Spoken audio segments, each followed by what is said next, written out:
Hello and welcome to Green Angle, where we examine environmental issues and proffer sustainable solutions. I am Esther Mokwariola. On this episode of the show, extreme weather events and other climatic conditions have been ravaging the planet these past few weeks. We examine these happenings and measures to take to adapt to this new reality. Also ahead, a young graduate carves a niche for himself, converting trash to treasure.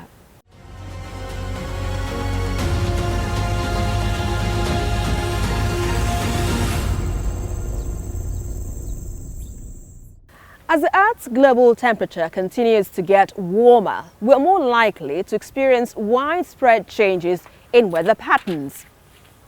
Recent scientific studies have shown that extreme weather events such as heat wave, large storms are likely to become more intense with human-induced climate change.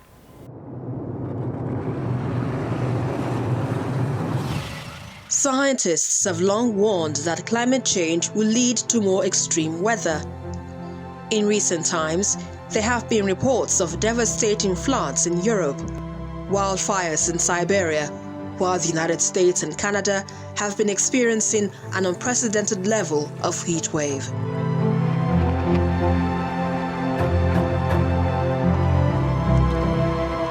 In Romania, hundreds of houses have been damaged, some of them completely swept away by floods, and roads have been destroyed, isolating communities.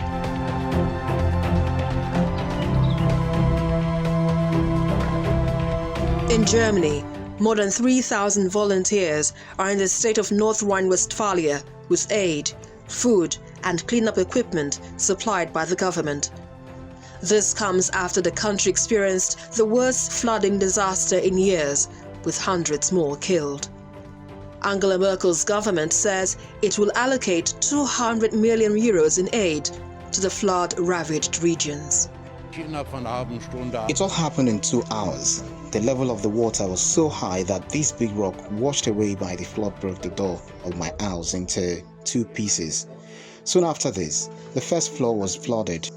My daughter-in-law's clothing shop, which was on the first floor, was ruined by the floods. My studio was destroyed as well.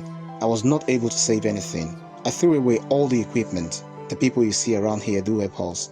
The 2 of them, they are all volunteers. This is a great assistance they give. Our first priority was to save the lives of the people. This is what we all thought about in the beginning. Now we have reached the stage in which we provide the basic needs such as food, drinking water and clean equipment. These 2 items are most needed now. We will have to organize the work of the volunteers because we will need them for the long term. For now, we are in urgent need of financial assistance. Elsewhere, recent wildfires in Siberia raised major global concerns over the threat posed to permafrost. The thawing of permafrost in Russia's Arctic, whether that's because of fires or the warming planet, could have major consequences for the climate. Permafrost, permanently frozen soil, lies beneath nearly a quarter of the northern hemisphere's landmass, and around 65% of Russian land sits on it.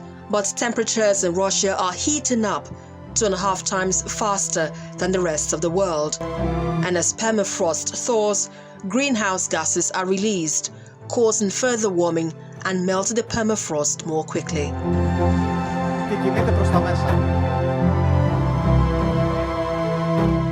Back here in Nigeria, Lagos, the commercial city, had reported incidents of floods which ravaged the metropolis. Most homes had their rooms flooded, while in some areas it was an unbelievable sight.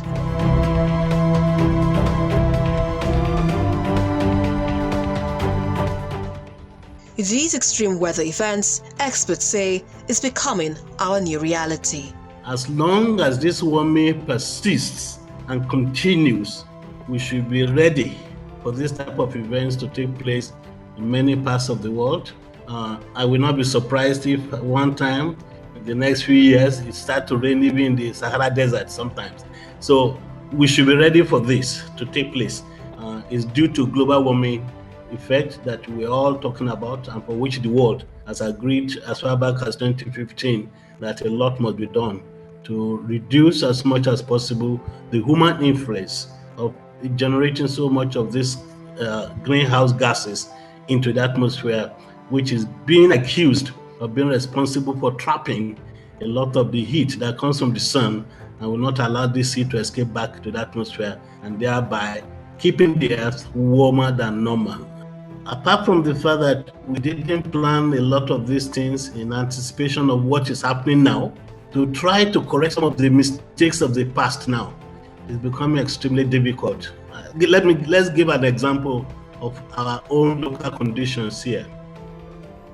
I do not really see what Lagos State government can do now to keep Lekki, Axis, Victoria Island, Ikoyi, and Lagos Island totally free from these persistent floods, which we are expecting to occur over and over. Because we have developed the places, we have developed them. You cannot move any people around as such. When the governor of Ogun State went around in Abeokuta, and people along the floodplains told him point blank that there's nowhere they can go. So more or less they have to face the consequences. But government will not be looking at people to be swept away. So government will have to find a way by which, even if they have nowhere to go, government may have to develop the settlement plan. So in that respect, we are in real trouble. And because our limited resources, we continue to make it very difficult for us to cope with what is happening. Can you imagine a country like Germany, a country like Netherlands, Belgium, that are, in particular Netherlands, that have been used to living in areas of below sea level, complaining this time? So that shows the magnitude of the warming effect of on these extreme events that we are going to witness.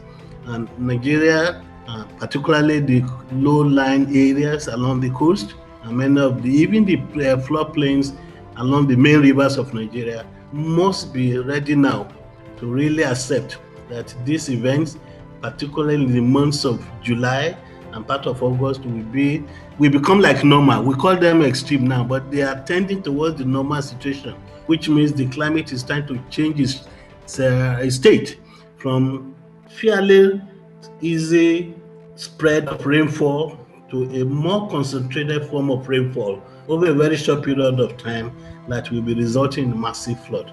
So we are really incapacitated, but I hope that the government will be able to take this thing more seriously and see what we can do. Not that we can stop it, but what can we do to minimize the impact of this regular extreme events now. It's no longer regular extreme events from carrying our people away.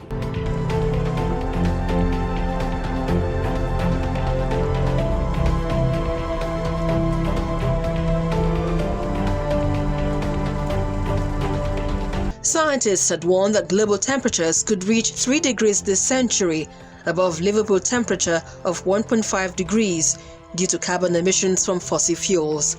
This perhaps is a pointer to the fact that government and societies need to heed to these warnings and explore other alternatives to preserve and protect this planet.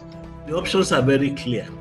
We need to really find a way by which a lot of more of our hydropower, which is very clean, is increased, as well as the other renewable sources like solar are being utilized, at least to a maximum, even if it's in the area of cooking, in the area of household use, so that we can leave the major companies to use some of those energy that will be coming from other sources. Thereby, we can increase the productivity of the system and at the same time reduce, may not be too much for now, reduce gradually the amount of carbon emission that we are going. Government has to move seriously. And I want to say it clearly, I don't know why the political reluctance. The subsidy on petroleum resources, PMS, should be removed. Majority of the people that we are thinking that will be affected are not benefiting from this. If we remove that one, and myself as a retired professor finds it difficult to take my car and fill it up the tank and go to the village alone, I will think twice. I will look at the way by which I will charter a taxi, or make sure that when I'm going to the village, we're a minimum of 4 at least, so that the amount of fuel per person and amount of cost per person will still be minimal. Those are the until government is serious about this. Nigerians will just continue to utilize these resources, in a very wasteful manner, and then we'll be servicing other countries that should not be so. Two other things we can do is to create some microcredit systems that can be used to encourage people into adapting or accepting renewable energy sources, like for instance, this solar. I have a colleague that is already doing that one in Lagos. Most of the salons and barber shops are being supported through microcredit scheme to try and put together to change their generator to solar, and they pay gradually back to the system. So even if you're able to do that for a lot of households, a lot of these shops here and there, you have removed a lot of the energy need to use the fossil fuel for generation.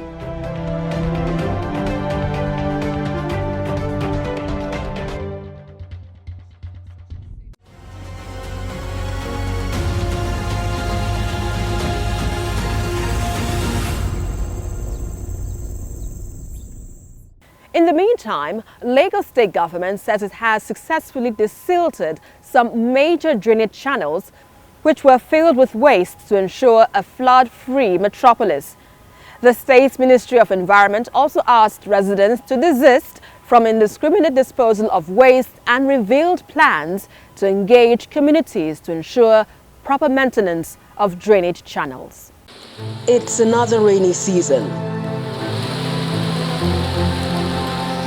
And for a coastal city like Lagos, which is usually prone to flooding, drainage channels and waterways are oftentimes clogged with plastic waste and other non-biodegradables. As part of efforts to reduce the incidence of flooding in the metropolis, the Lagos State Ministry of the Environment says it has successfully removed waste from major drainage channels in the state. Speaking with newsmen after an inspection tour of the major primary channels in Idiaraba and Surulere, Director, Drainage Maintenance, Olalekon Ajani, revealed that most of the major primary channels weren't functional and accessible because of the high volume of refuse which covered all the drains due to neglect. Anytime it rains, you now see people dumping their refuse. It's not the silt that is actually causing flooding in this canal. It is the floatables, the refuse.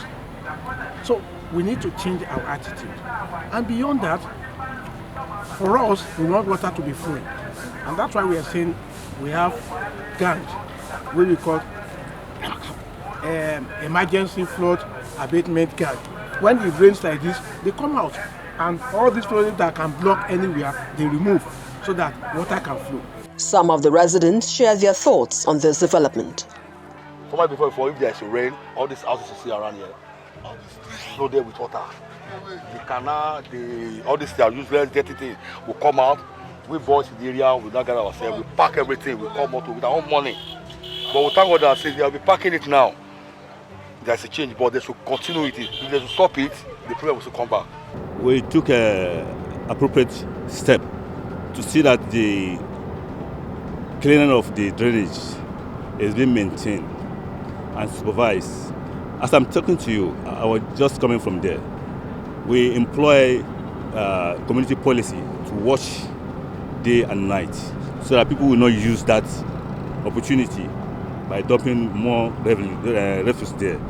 In the meantime, the state government is appealing to residents to ensure proper cleanup of their drainage channels, even as it is working towards a flood-free metropolis.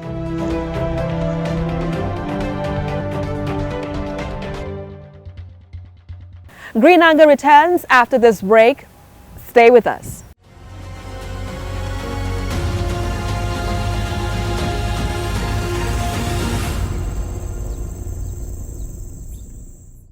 Flip-flops are common footwears made of rubber or plastic with a thong between the big toe and the second toe.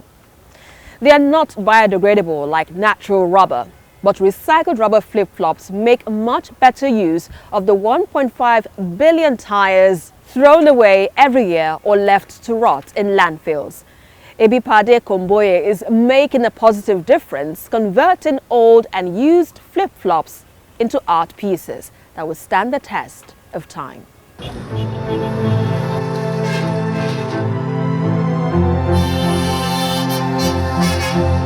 Abeokuta, capital city of Ogun State. We are here to meet a young graduate of arts from Auchi Polytechnic, Edo State, Ebipade Komboye, who has carved a niche for himself, converting old and used flip-flops into creative works of art. Ebipade's love for this style of mosaic art began from his university days, and in 2019, he decided to take it up as a profession.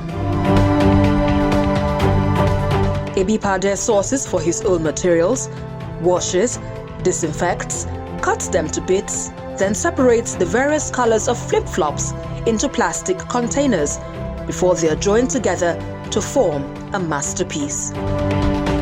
With an eye for detail, ensuring every piece captures the beauty of art he creates, most of his works take him about 2 to 3 months to complete. He believes his style of art will reduce the amount of non-degradable waste in the environment and promote sustainable solutions.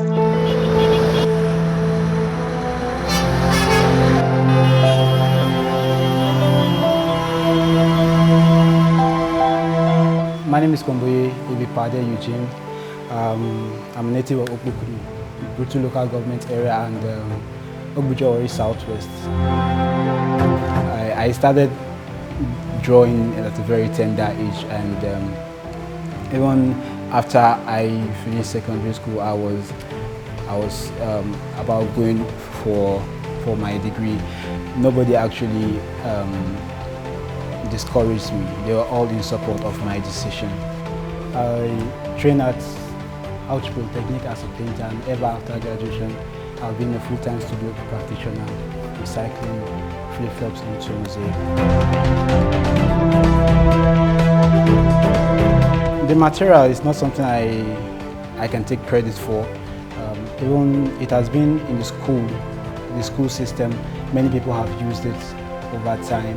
So, but many immediately after it was given as an assignment most times. So immediately after assignment, people will just forget about it. But personally, I think there's something that just resonates with sticking things one after the other. And the moment I got the material, it's just click. Before the material, I've worked with collage, cutting papers into tiny bits to create art. I've worked with grains of rice, I colored them, and I've worked with button. So having this one, it was just like a door that was just opened for me. Minimally, for the smaller size of work I've done, I've spent up to 5 weeks. And for those ones that are behind me, some of them are up to 2 months. I have to rearrange, and all the process is just there. So let's just say roughly 2-3 months for like this one that I have behind me. Before I start working, it's part of planning. I have to select the family of colors I'm using. So what I have there is a palette. I created different colors. Those colors, they are actually not just for the color, but I'm also looking out for their tones, their tonal value, their shades, and this is what helped me build my work. After getting my material, I have to wash them.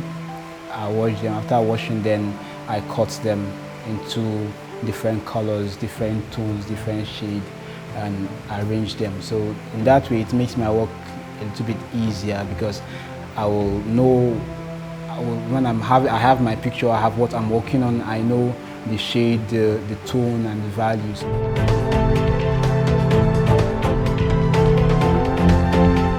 for art, it's not like, oh, because someone is recycling or because someone is drawing with pencil, I should do it. It doesn't work that way. It has to be an inbuilt something, because it's a kind of, it's easy for me to do this, you know, but it will be very difficult for someone else. You know, the simplest thing you will see as an artwork will be very difficult for someone else. So it has to be inbuilt. You know, for people that do recycling, it's not, they don't just do recycling because there is a need for recycling. They do recycling because it's part of them, because they have the spirit for it. You know, so I can't really tell anybody to go into recycling if it's not in them, because it's like they will just ruin their career. You know, so just in art, you do what works for you. You have to figure out your strengths. What is your strength? So that's, I think every young artist and everybody that's aspiring to be an artist should just focus on what seems to be their strength and develop it. I didn't start this today. I started doing collage right from secondary school. So you see, even when I went to Auchi Polytechnic for my national diploma, it actually, apart among all the assignments I was given then, the one that have to do with this arrangement of material, was like the one that interests me more. That is because it's part of me. So, and I graduated, I'm doing this. I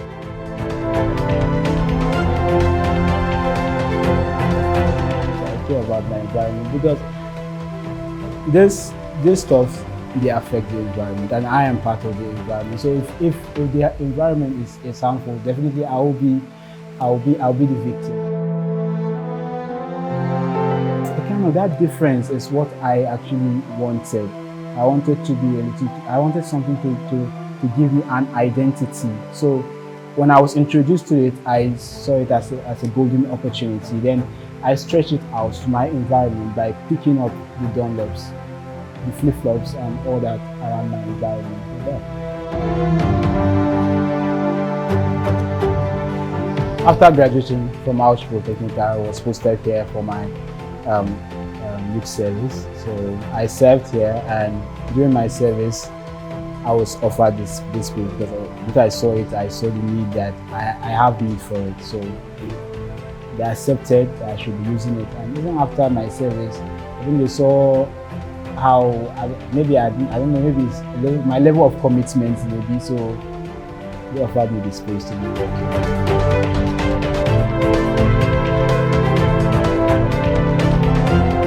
Life is in stages. You know, so I get to the apex of this building, there's no more ladder to climb. So I really don't want to go through the elevator. I want to go through the stairs. I just want to enjoy the process and see how I grow. So I just want to let the process speak.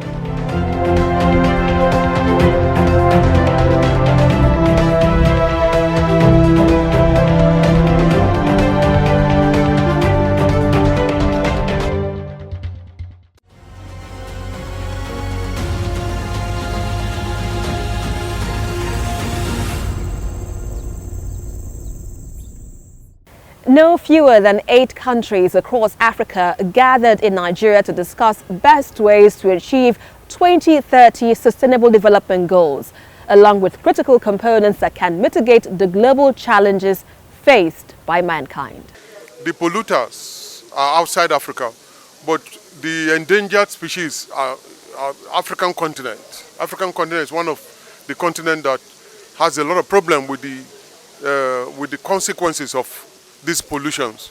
And so Africa tries to tell the world that, hey, you need to contribute to mitigating the effect of greenhouse gas emissions. The youth must know that this is a big problem, because in our own little ways, we can mitigate the issues of climate change by reducing greenhouse emission.